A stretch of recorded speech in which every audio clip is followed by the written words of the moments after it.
गेल्या 4 दिवसांपासून राज्यातलं हवामान बिघडलेलं आहे। अनेक ठिकाणी पाऊस होतोय तर अनेक ठिकाणी ढगाळ हवा आहे। हे वातावरण डेंग्यूसाठी घातक आहे। लक्षद्वीप बेटापासून दक्षिण गुजरातच्या किनारपट्टीपर्यंत हवेच्या वरच्या थरात कमी दाबाचा पट्टा निर्माण झाला आहे। त्यामुळे पाऊस आणि ढगाळ वातावरण आणखीन 2 ते 3 दिवस कायम राहील अशी माहिती कुलाबा वेधशाळेचे उपसंचालक कृष्णानंद होसाळीकर यांनी दिली आहे।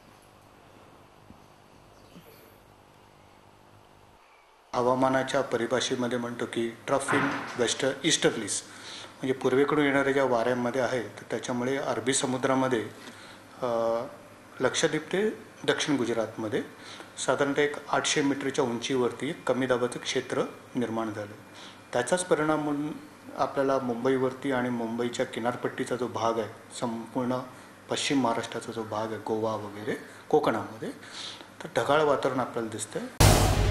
झी 24 तास रहा एक पाऊल पुढे।